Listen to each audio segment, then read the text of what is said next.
Saludos amigos, les habla su amigo el pastor Fidel Castro. Representamos a la Misión Redención, que está al servicio de Dios y de ustedes también. Hace algún tiempo, hablando con una persona a quien estaba dando consejería y con la cual tenía cierta confianza, le dije, el problema es que tu familia es como los locos Adams, ¿no? Dando una enseñanza en un seminario, les dije a los alumnos que el problema es que hay muchas familias que son similares a la familia Peluche. ¿Qué quiero decir con esto? Que uno de los problemas generalizados a lo largo y ancho del mundo en nuestras sociedades son los hogares disfuncionales. Y vamos a considerar algunos aspectos en relación a los hogares disfuncionales. Como por ejemplo la definición. ¿Qué entienden ustedes por un hogar disfuncional? Cuando hablamos de un hogar disfuncional, nos referimos a una familia que no funciona como debiera, que no marcha como debe de marchar. Es una familia en la que predomina una dinámica lamentablemente distorsionada. No se cumplen en ese hogar las funciones fundamentales de la familia, como son, por ejemplo, el afecto, la comunicación, el cuidado, el ejercicio de roles, etcétera, etcétera. Pero hay otras características adicionales, otros rasgos distintivos de una familia disfuncional, como por ejemplo la violencia familiar, generalmente protagonizada por el padre. Está también la ausencia total y parcial de uno de los progenitores. Los niños están solos la mayor parte del tiempo, porque los padres no están con ellos. Desorganización en la vida familiar, la tercera característica. Esto incluye el caos que hay dentro del hogar, al interior del hogar, en lo concerniente a los roles. Pero también hay parámetros, hay ciertas reglas limitantes que afectan al hogar y lo convierten en un hogar disfuncional. Por ejemplo, la represión, el control excesivo del comportamiento y aún de las emociones de los hijos. Está también el perfeccionismo, ¿verdad? Es decir, se exige de los miembros del hogar una conducta infalible. En tercer lugar, la culpabilidad. En un hogar disfuncional, uno se echa la culpa o busca la culpa en los demás. Por ejemplo, el padre de familia que se enfurece, grita e insulta a sus hijos y a su esposa también porque falta el dinero. La desconfianza, otro parámetro dentro del hogar disfuncional. No se espera nada de las relaciones con los demás. Se sospecha de todos y aún de los miembros de la familia. Hay en un hogar disfuncional ciertas afirmaciones, explícitas o implícitas, que manifiestan el sentir, que manifiestan el modo de ver la vida, la filosofía de vida predominante en ese tipo de hogares. Por ejemplo, los adultos son dueños de los niños. Eso se piensa en un hogar disfuncional. Los adultos determinan de manera infalible lo malo y lo bueno. Los niños son siempre causantes del enojo de sus padres. Se debe evitar que se afirmen los sentimientos de los niños. Imagínense, aquí mando yo aunque mande mal. Es mi vida y nadie debe entrometerse en ella. Son tesis, afirmaciones que muestran la distorsión psicosocial que hay dentro de un hogar disfuncional. ¿Cuáles son las consecuencias? Nada halagadoras, por cierto. En primer lugar, serios traumas emocionales que se generan en los niños, los cuales van a llegar a ser personas muy sumisas cuando llegan adultos o por el contrario, agresivos. En segundo lugar, reproducción del problema en los hijos.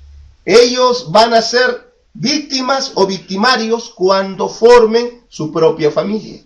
En tercer lugar, bloqueo en el desarrollo emocional y social de los hijos.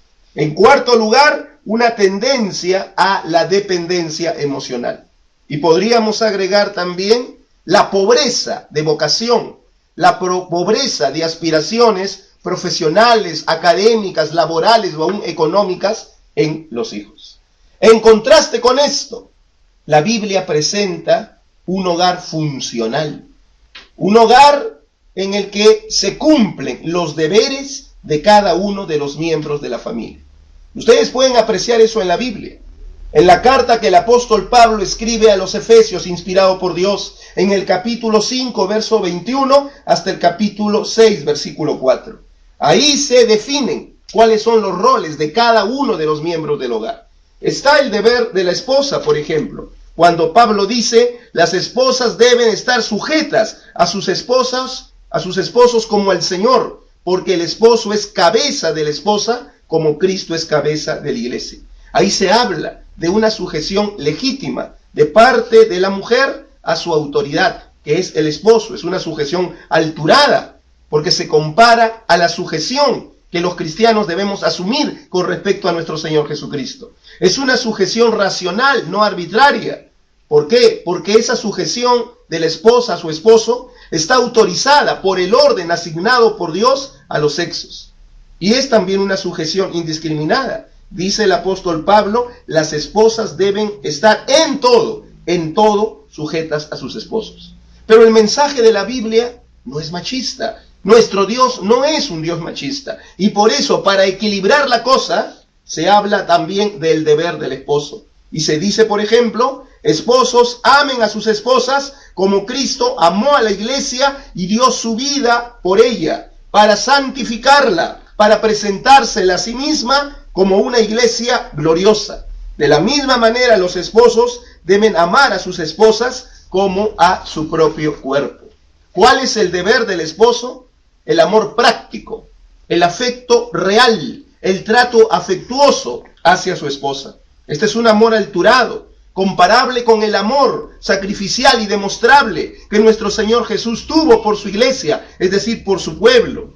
Es un amor productivo que beneficia y engrandece a la mujer. Y es un amor solidario, por el cual el hombre siente a la esposa como parte de sí mismo y le prodiga todas las atenciones y cuidados que se prodiga a sí mismo.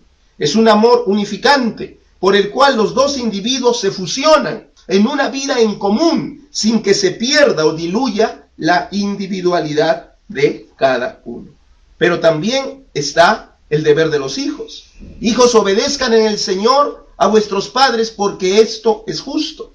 ¿Cuál es el deber de un hijo? Sino la obediencia a los padres, pero practicada esa obediencia con la convicción de que se trata de una acción justa, correcta, atinada, y con la expectativa de que Dios va a recompensar esa obediencia.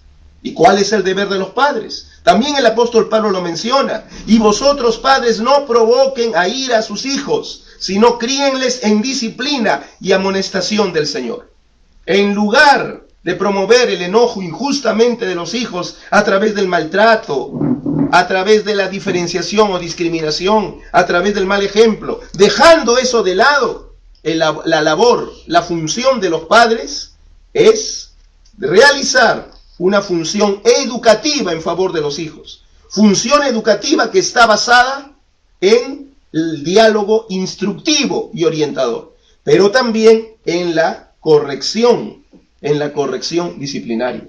Con los hijos hay que hablar, hay que dialogar, hay que comunicarse, hay que concientizarles, sensibilizarles. Y en un momento dado, también, cuando pasen por alto nuestras advertencias, hay que aplicarles castigo físico o privativo. Castigo físico, por supuesto, si todavía son niños. Ahora, ¿cómo se logra esto? Porque es bien fácil predicarlo, pero otra cosa es llevarlo a la práctica. La Biblia dice que cuando tenemos respeto y reverencia al Señor, nos sometemos unos a otros. ¿Saben lo que es el sometimiento? No es una sujeción servilista, no. El sometimiento es el reconocimiento de los derechos del otro. Es al asumir mis responsabilidades con el otro. ¿Cómo podemos nosotros realmente cumplir nuestros deberes y hacer que nuestro hogar sea un hogar funcional? Cuando nos sometamos unos a otros en el respeto a Dios. ¿Quieres que Dios te inyecte ese respeto hacia Él para que puedas promover funcionalidad en tu hogar? Entrégate a Jesucristo, arrepiéntete, confíate a Él. El Señor invadirá tu corazón, producirá una regeneración profunda, un cambio sustancial en tu ser y podrá impartirte ese respeto reverente hacia Dios que va a capitanear, dirigir tu conducta y va a promover que pueda producirse en tu hogar la funcionalidad tan necesaria. Que Dios te bendiga. Ven a los pies de Jesús. Él te dará el respeto a Dios que necesitas para lograr un verdadero hogar funcional. Que el Señor te bendiga.